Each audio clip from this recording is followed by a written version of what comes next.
Marcos Sadoc está na ponta da linha com a gente. Ontem a gente falava de uma operação da Polícia Federal junto com o Ministério Público e no decorrer do dia, Marcos Sadoc teve acesso à denúncia do Ministério Público, que aí envolve muita coisa, Rodolfo. Tinha planilha de pagamento de propina, tinha planilha mostrando, inclusive, que os criminosos conseguiam com corrupção, né, corrompendo todos os policiais, com a movimentação desses policiais, onde eles iam fazer a ronda, que horas eles iam, quem ia fazer a ronda. Marcos Sadoc vai explicar tudo detalhado. Sadoc, vamos começar falando então desses pagamentos, dessa planilha de pagamentos que o MP teve acesso, fazendo a limpa ali nos celulares que tinham sido apreendidos. Bom dia para você. Oi, Agatha, bom dia para você, Pinho, Rodolfo, todo mundo que está acompanhando a primeira edição. Agatha, só para a gente falar direitinho, o Ministério Público do Rio de Janeiro ainda prepara a denúncia. Essa é uma peça de 1.022 páginas, mas essas pessoas ainda não estão denunciadas. Aí desde ontem eu já trocava com o Pinho, Cristiano Pinho, e aí é um material muito vasto, porque esse celular do miliciano conhecido como Latrell, que foi preso, tem uma bomba aí em relação a como funciona o bonde do Zinho. Então, são prints, são conversas que foram extraídas aí desse telefone, por exemplo. Então, começando pelo pagamento de celular, através do celular, descobriu-se esse pagamento aos policiais, seja militares, civis ou penitenciários. Aí diz o seguinte, ó, tem lista no print. Aí bem descrito, setor Delta, setor Pátamo, DPO, o capitão, estão falando do BPDE, então Pátamo por exemplo... Patamo, né? Patamo, isso aí. né? É. De viatura, aquela Patamo grande, né? Isso. É verdade. É a divisão ali dos setores de Da várias polícia. unidades, isso. Só que aqui o Sadoc está fazendo referência ao batalhão de policiamento em vias expressas, para ser mais preciso, uma base que fica na Brasil, em Santa Cruz, né, Sadoc? Pois é, perfeitamente. Detran também, Delta e Alfa, e do 27, enfim, são vários aqui. Esse é um print, tá? E depois tem uma lista, inclusive, com a escala de policiais militares. Isso aí, um outro print que está nessa peça do Ministério Público do Rio de Janeiro. Há também essa escala da própria Polícia Militar, porque eles sabem quem vai trabalhar e quem não vai.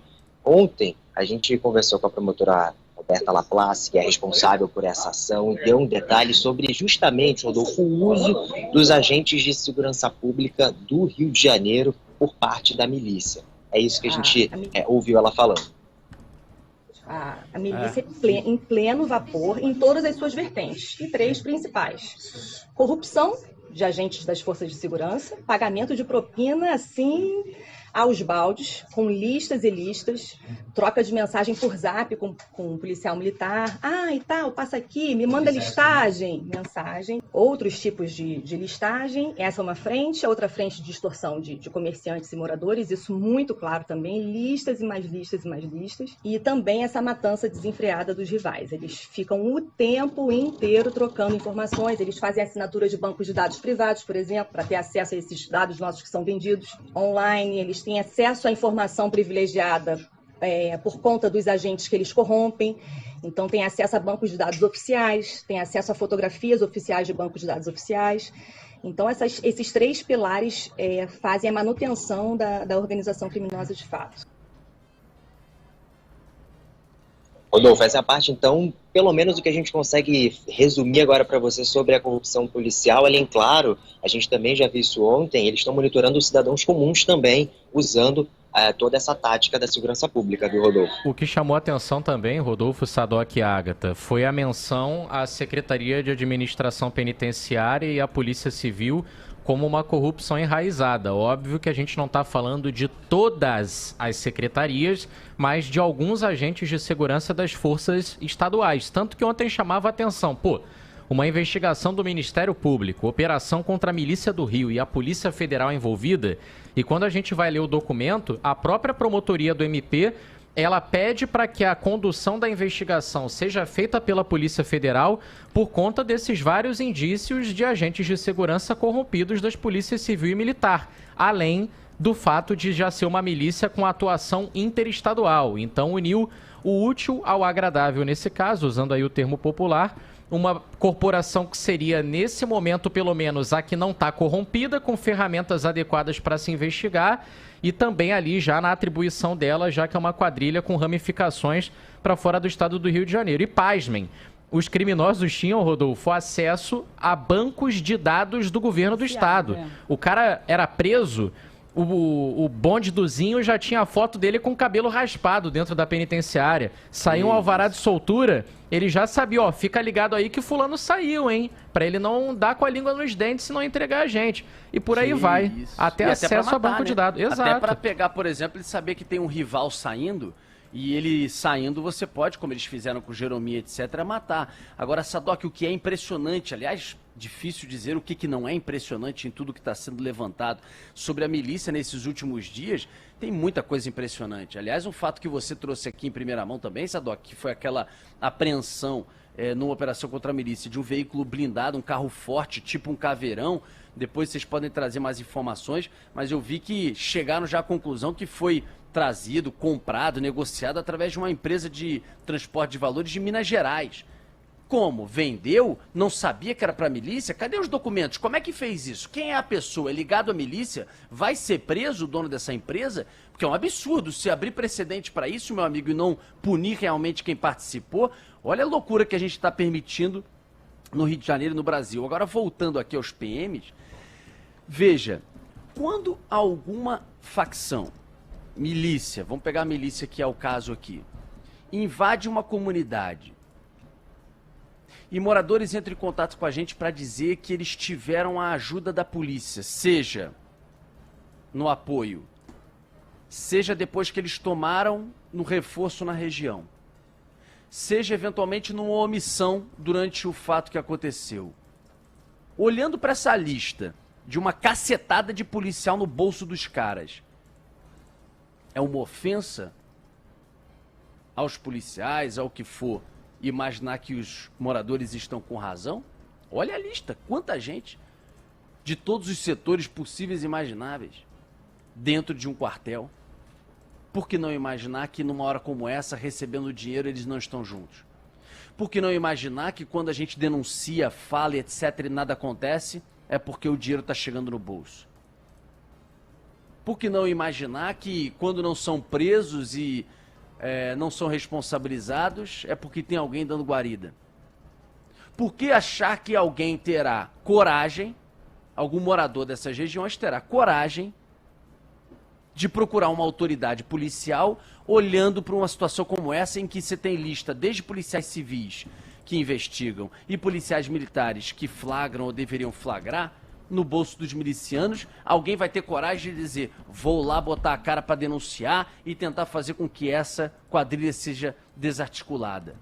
Não, denuncie, procure a delegacia, ligue não sei das quantas. É por isso que a gente fala, meu amigo, entre em contato com quem você quiser, muitas vezes, sem se identificar aqui com a rádio, com o cuidado que a gente tem, no Disque Denúncia ou outro veículo de comunicação, porque as pessoas não têm coragem, a realidade é essa. O cara vê lá dentro, muitas vezes, a viatura entrando para pegar dinheiro, como tá claro nessa milícia. Ele vê, às vezes, o cara do lado lá, mesmo que seja paisana fora do serviço, do lado, amigo tomando cerveja, se abraçando, ou pegando o arrego, ou deixando de atuar. Então a gente está à mercê, totalmente à mercê, porque quem deveria combater e tentar mudar essa realidade está junto. Por que será que a milícia avançou tanto, tão facilmente nos últimos tempos no Rio? Por que o domínio de comunidades e cada vez mais você tem do poder paralelo? Ah, mas nós fazemos isso, fazemos aquilo, a força-tarefa e tal. No fundo, olha a realidade. As quadrilhas só se fortaleceram, só amplificaram seus poderes, só estenderam seus tentáculos. A gente só piorou nos últimos anos. Até porque também, olha, né, a situação que a gente vive, inclusive do exemplo de cima para baixo, nos últimos 20 anos no Rio de Janeiro. Então, quando você olha para isso, muito se justifica para baixo também. Você exige lá do policial que ele tenha a postura, e tem que ter mesmo, e tem que ser cobrado mesmo. Agora o governador lá tinha sido preso, era vagabundo, ladrão. Aí você tem um Estado totalmente corrompido e corroído, né? 10:06, Sadoc, você tinha mais detalhes também sobre esse assunto de outras páginas da investigação. Sadoc, queria que você falasse um pouquinho em relação a essa investigação do possível envolvimento desse grupo na morte do ex-vereador Jerominho, que também é considerado um dos fundadores da milícia Liga da Justiça, que lá atrás chegou a fundar de alguma forma o conceito que a gente conhece hoje de milícia. E aí nesse documento tem que esse grupo poderia ser responsável por essa morte, né, Sadoc? Isso, Agatha. Inclusive, inclusive as conversas extraídas desses milicianos. Rodolfo, ontem quando a gente começou a falar sobre esse documento, até no ar, então âncoras de São Paulo não conseguem entender, acham que são grupos diferentes, né? Mas a gente está falando do Jerominho, que criou a Liga da Justiça, que muitos anos depois vira o bonde do Eco quando ele faz aquele conglomerado de milícias e depois se parte entre bonde do Zinho e bonde do Tandera, né? Então, o próprio criador e criatura.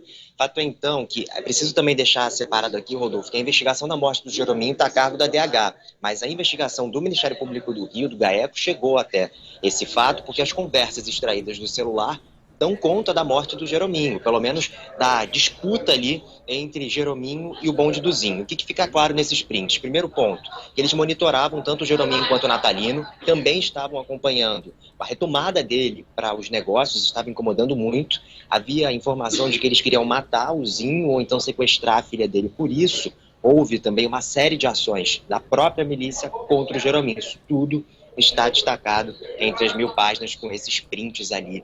Então, é uma série de questões que estavam sendo realizadas entre os milicianos, informações também que chegavam através de pessoas consideradas informantes. Então, a polícia chegou até aqui, não está cravado, olha, o bonde do Zinho matou por isso, mas há muitos indícios dos próprios milicianos falando sobre isso, Rodolfo. Meu Deus, e pior que tem muito dado ainda nessa DOC a ser levantado, né? Isso é só o começo, eles acabaram de aprender celulares. Então, o que você está trazendo pra gente é uma parte, talvez ínfima, de tudo que ainda virá, né? Perfeito, eles ainda nem estão denunciados, ainda vai acontecer muito provavelmente essa denúncia e também os outros personagens que ainda vão ser identificados. Propriamente em relação aos próprios agentes do Estado, outros também milicianos, até porque esses milicianos, alguns presos, outros mortos, então há essa necessidade ainda de chegar a outras fases. Isso ficou muito claro ontem com os investigadores com os quais eu conversei, eles disseram que isso está muito na fase inicial, mas era preciso essa operação por conta da gravidade do que está ali. Sobre armas também, Rodolfo, uma negociação com muitos prints, com armas expostas, então há uma série, tanto de fora do Brasil quanto internamente, tem interlocutores nos Estados Unidos, tudo isso também é apresentado pelo Ministério Público do Rio de Janeiro. Eles negociam fuzis como as pessoas compram produtos convencionais na internet, além das munições, claro. Chama muito a atenção também a menção, e aí não é algo que eu acho que vale a gente destacar com nomes agora, porque precisa ser apurado pela polícia, e tem muito essa questão de contra-informação também, separar o joio do trigo, afinal são conversas interceptadas, como o Sadoc disse, do celular de um miliciano. Então você tem que ter certeza que o que ele está ali tratando com outros bandidos é verdade. Mas vários delegados são citados em momentos ali que os milicianos conversam sobre, estão fazendo muito mais operação contra a gente do que contra o bonde do Tandera. Delegado tal tá comprado e não sei o quê. Então outras informações, como o Sadoc disse, que ainda precisam ser apuradas. E na ponta, gente, o que a gente vem discutindo bastante, quem sofre é a população, né? Você tem ainda uma planilha, a gente até subiu há pouco no nosso site, bandnewsfmrio.com.br, reportagem do João Boeri, uma planilha aqui detalhada com as cobranças de taxas em cima de todo tipo de comércio. Você tem barraquinha de rua, pessoa que mal consegue sobreviver trabalhando na informalidade, sendo taxada semanalmente pela milícia. Postos de combustíveis das bandeiras Petrobras e Shell pagavam R$500 por semana. Fábrica de telha e estabelecimento de concreto taxados em R$400 e R$350, respectivamente. Um outro posto de gasolina cobrado em R$350. Comércios, bares, empresas de fornecimento de gás, oficina, ferro velho, barbearia, esmalteria, depósito, padaria, de R$10 a R$250. Para trabalhar na Zona Oeste, na área de milícia, Rodolfo, só pagando semanalmente a taxa da milícia. Olha, só tá lista na nossa live. E barraquinha, tá dizendo aí o Sadoc. Barraquinha. Padaria, cantinho do café, R$40. Mercearia. Meu Deus, minha gente, olha, coitado dessas pessoas. Já tem uma margem pequena, inflação vindo, pressão, concorrência, tem que pagar, pôr de gasolina R$500. Minha gente, completamente o que a gente fala do poder paralelo. É outro estado onde não tem o governador Cláudio Castro, não manda nada lá. Nada. Comandante da PM não manda nada lá. Pelo contrário, porque está sendo traído pelos seus combatentes que estão no bolso, como essa lista mostrou. Judiciário, Esquece. É outro estado. Agora, tá demorando muito pro Brasil entender, eu tô falando Brasil porque precisa de uma força-tarefa a nível nacional para entender a relevância, o perigo, a gravidade do que está acontecendo no Rio e que está se espalhando pelo Brasil. Já tem milícia em outros estados do Brasil. A forma como eles estão se espalhando e conseguindo apoios, né, e pessoas para sustentar dentro do Estado a máquina da milícia é uma forma que deveria chamar a atenção de qualquer candidato, inclusive a presidência da República. Não só pela importância que o Rio tem, como o quanto que ele reverbera nos outros, inclusive impacto em facções, porque daqui Comando Vermelho e outras impactam em disputas pelo Brasil, em armamento, em drogas, em rotas e por aí vai, como também no que está influenciando já na formação dessas quadrilhas. Veja que outro dia os caras do Pará estavam no Alemão, como a polícia do Rio descobriu, investigou e até prendeu alguns. Quando que a gente vai enfrentar isso? Você pega o exemplo de Nova York, mesmo que você questione algumas coisas, década de 80 era uma onda de consumo de crack, era uma desordem, era crime, era máfia metida, era assim, tipo Rio de Janeiro hoje. Que eu tô dizendo, óbvio que com aspectos diferentes, mas de criminalidade mesmo, de assalto, de ataques, tudo, no descontrole no consumo da droga. Eles entraram no Tolerância Zero com aquele Rudolph Giuliani, que fez livro, etc. Até hoje é entrevistado aí, é uma referência. Há exageros em algumas questões, coisas questionáveis, tipo até gente que morava na rua, eventualmente morador de rua, já era recolhido, independente se estava com alguma coisa, passagem na polícia, crime ou não, arma ou não. Mas você pode questionar uma coisa ou outra, mas eles decidiram combater. Eles contrataram policiais, aumentaram de forma significativa o número de policiais por habitante. Ocuparam áreas, fortaleceram regras, mudaram leis, diminuindo a impunidade. Foi um pacto envolvendo os poderes, inclusive o judiciário, o legislativo. Engrossando, que era o que a gente tinha que fazer, engrossando para cima dos agentes públicos corruptos hoje. Deveria engrossar, fortalecer a nível nacional as corregedorias para investigar os seus membros que estão, e certamente são a parte mais perigosa disso tudo, que é o envolvimento dos agentes públicos. A gente está olhando, fica todo mundo dizendo que faz e que acontece, e que combateu, e que eu lá atrás prendi, e que a força-tarefa do não sei das quantas, e que não sei o que, não sei o que lá. Tá nada no fim das contas, no final do dia. A gente só está perdendo essa guerra. E não é o Rodolfo falando, são os números, são os domínios, são os crimes, são as anotações. Pergunte aos moradores, aos fluminenses, quem vive essa triste realidade na ponta. A gente está perdendo essa guerra e de lavada. É a Alemanha contra o Brasil na Copa de 2014, é 7-1 todo dia, pô. E a gente não enfrenta, a gente não entende a importância disso. Até quando? Já mataram aqui no Rio de Janeiro, mal ou bem, ali era um conluio de policiais, mataram uma juíza, mas mataram outro dia uma vereadora, Marielle Franco, até hoje, inclusive, sem saber quem mandou e sem saber a motivação. Vão esperar mais o quê? Vão matar quantos outros? Estão matando todos os dias, executando pessoas, expulsando de casas, fazendo o que eles querem e o que eles bem entendem. Até quando? Ah, entendi. Até a hora que matarem um político grande. Ou até a hora, tipo Pablo Escobar, que invadia e atacar um supremo da vida, um judiciário, o poder judiciário. Aí vocês vão se mexer, que aí começa a mexer com um de vocês. Que é o que ninguém quer, obviamente. Mas vocês estão esperando isso? Olha a gravidade dessa investigação. Olha a força, o domínio que esses caras têm. E as autoridades tapam as vistas, ficam só no gogó, na promessa, e nada efetivo acontece. A gente tinha que estar enfrentando isso, já não é de hoje.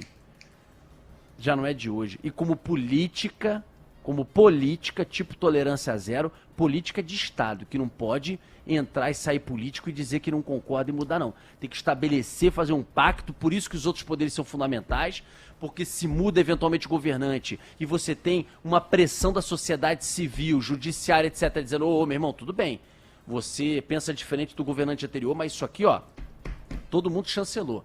Essas associações, organizações, poder judiciário, isso foi assinado por pessoas apolíticas também, e é o seguinte, você não vai mudar essa política não, isso aqui tem que continuar. Desce dessa maneira e a gente vai te fiscalizar. Agora é difícil acreditar que isso realmente vai avançar e vai acontecer, né? Triste, gente. Triste, triste, triste, porque tá todo mundo sob risco, hein? Esses caras não têm medo de ninguém. Tá todo mundo sob risco. 10h17. Antes da gente se despedir do Sadoc, ele foi atrás das informações que você pediu sobre o caveirão que foi apreendido pela Polícia Civil durante uma ação nessa semana, Sadoc. Só para pontuar que aí já é outra milícia. Né? Outra milícia. Tão forte quanto. Tandera. Diga, Sadoc. É isso, eu ia até fazer essa ressalva, Pinho. Vamos virar a chave agora pro bonde do Tandera. Só essa informação, Rodolfo, quando a gente acompanhou essa apreensão lá do carro forte, a gente foi até pessoalmente ver o caveirão da milícia, já se sabia que oficialmente o veículo vem de uma transportadora de Minas Gerais. O que a Polícia Civil está querendo fazer agora, Rodolfo, é cravar que de fato houve ali um acordo para que esse veículo fosse dado para a milícia, ou se alguém roubou, porque houve alguns roubos que também foram registrados. Então, isso está acontecendo nessa segunda fase. O caveirão já estava sendo procurado há 4 meses, eles encontraram, porque eles avançaram muito, sobretudo na última semana com a operação que matou o Delcim lá em Nova Iguaçu. Então, eles estão em campo nesse momento, inclusive, para conseguir cravar se há empresários envolvidos, como é que esse caveirão, que é um carro forte, chegou até a milícia do Tandera. Em paralelo, ontem, por exemplo, eles deram uma mudada nesse caminho porque acabaram achando os 16 fuzis, então eles pararam a equipe acabou indo para essa apreensão, mas eles continuam em diligências, inclusive agora, para chegar até essa resposta que você acabou de cobrar. 16 fuzis e 3 espingardas, Rodolfo, encontrados em um outro terreno também no bairro Cabuçu, mesmo bairro onde esse caveirão foi encontrado, mesma quadrilha também. Olha, um arsenal, né? Das duas, uma para finalizar esse assunto. Ou isso foi um acordo e quem cedeu e quem está envolvido tem que ser responsabilidade de preso para ontem, ao ceder um blindado para a milícia. Ou eles foram atacados e roubados. E se essa segunda opção ela existe, tem que ter tido um registro de ocorrência. Ninguém pode roubar um caveirão teu, um carro forte teu da transportadora, você ficou em silêncio, não falou nada, não comunicou. Então, ou tem algum registro, tinha já uma investigação em Minas, etc, etc, ou se não tem, estranho demais para dizer o mínimo, né?